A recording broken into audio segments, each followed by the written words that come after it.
guys, and welcome to today's video. Now, I asked over on Instagram what has been some of the worst advice you've received from either a breeder or a shop, because though I would prefer to recommend an independent small breeder to you guys over a big chain store, some can be as bad as the other. Some are good, some are bad. I know there's some very predominant breeders that are super popular, super well known, and they are kind of rubbish behind the scenes. I even know there's one that I don't know if they've ever changed it, but they say that female leopard geckos only live 9 years. My two female leopard geckos are coming up to 16 and 17. If you breed your geckos to death, yes, they're only going to live a few years.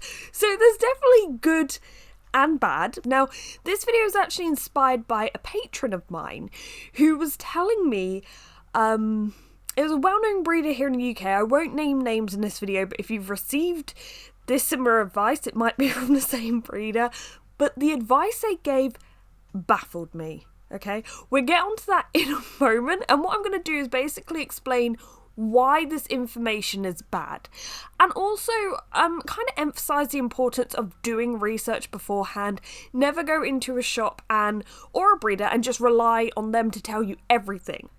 So anyway, this patron was actually firstly told not to use a deep heat projector, rather use a heat mat. Now, this isn't terrible advice, it's just weird to me that a breeder would recommend something that I would think is a bit of a downgrade. Now, I have in the past compared the deep heat projector with a heat mat and a ceramic heat emitter, so you can understand what exactly they do and what might be best for you. As I said, it's not terrible advice, but it is weird that some breeders are kind of stuck in their way. They're afraid of new tech, they've done this like this for years, and they don't want to change. So that was that. That wasn't the worst advice. The next bit of advice is really what just blew my mind.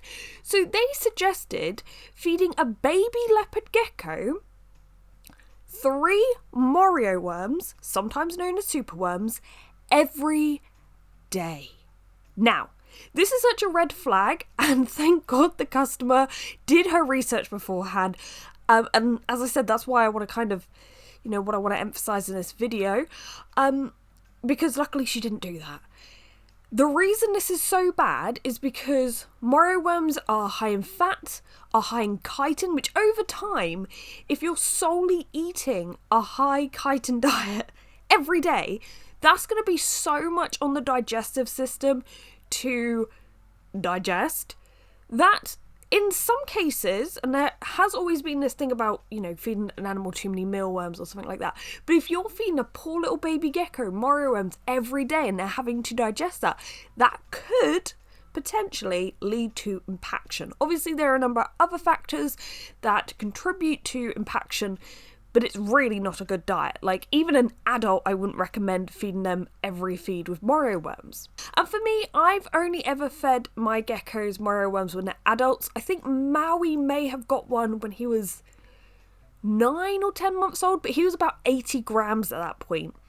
And I will only give my geckos 2 or 3 Morio worms every 2 or 3 weeks, maybe every 2 or 4 weeks, because they're more of a treat. So the fact that this breeder would hand over these geckos, you kind of wonder if this is what he's been feeding the geckos from day one. Is he just trying to fatten them up quickly to get them out? Why on earth would you recommend this for the animals that you produce, that you claim to care about? So this is just terrible advice, and if you are giving your gecko mainly something like Morio worms, please switch up their diet. Now, onto your replies on Instagram. Some of these are quite similar, so I did kind of group them together. Now, the first one is about tank size. So someone was told a 10-gallon tank is all the space they'll need, and another person was told a 40-gallon tank is too much. Now, in the UK, I feel like with reptile tanks, we work in centimetres or inches or feet. We don't necessarily work in gallons. But I did see a 10-gallon fish tank in a pet shop the other day, and it blew my mind that anyone would keep anything other than a hatchling in it. So when people are like, yeah, 10 gallons, that's all they'll need, it's enough, I beg to differ. Like, I always remember when I said I was giving Diego an 80-gallon tank, so many people were angry at me. And I don't know why. This animal's getting more room, and he actually uses the whole entire room.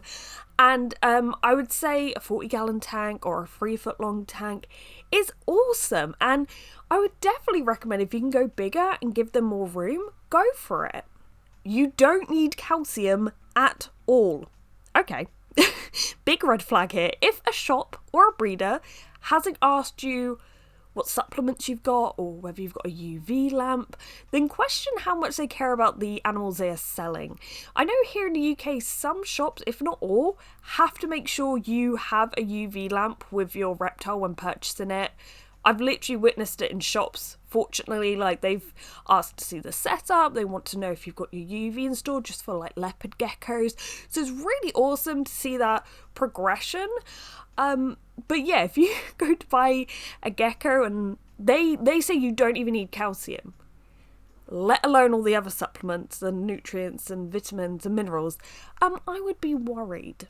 We had a few comments regarding co-habbing, and I have witnessed this myself in shops. I've overheard conversations and I'm painfully shy in person, so I haven't been able to speak up, and it's been incredibly infuriating. But if a shop or a breeder is trying to convince you that your gecko needs a friend, they're probably just trying to sell you more reptiles.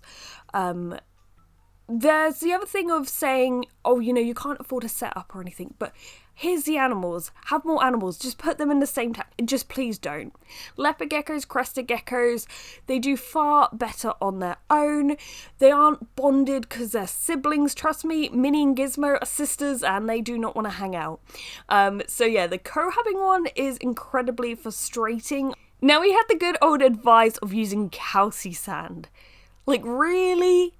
This stuff was around in 2003 when I started researching leopard geckos, and even then I remember the breeder I eventually got Gizmo and Minnie from saying, avoid this stuff, it's bad, and that was in 2006. So throughout the years I've luckily seen less and less in this, but if someone's recommending calci sand to you, walk away. There were also some comments about shops pushing coloured lights. I still don't get why red lights or blue lights are still a thing. And finally, pelleted food for geckos. Now, I don't think I've seen pelleted food. I've seen like dried mealworms or dried flies or gel food. I did actually do a video looking at the leopard gecko gel food, which is terrible. I've seen it in Pets at Home here in the UK, and I would not recommend. Sometimes people will say, oh, you just need pelleted food or you just need this gel food, especially if you're a customer who doesn't really want to deal with feeder insects. But, you know, there's certain snakes I think are really cool. I don't want to have to feed them rodents. I don't want rodents in my feeder. I don't want to see dead rodents, so I don't get the snake.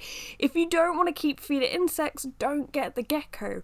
Live gut-loaded feeder insects will always be the best for your reptile, so don't get distracted by those other weird diets. Anyway, I hope this has been kind of eye-opening. It feels a little ranty. I'm just like getting my feelings out there about this, but it's actually kind of refreshing to see there weren't too many bad things. But as I said, if you got your wits about you and you have done your research, you should kind of notice these red flags and either just don't follow the people's advice or avoid them at all costs. Anyway, if you haven't already, please subscribe. This is an ever-evolving hub of information about caring for leopard geckos, crested geckos, and reptiles in general. But thank you for watching, guys, and goodbye.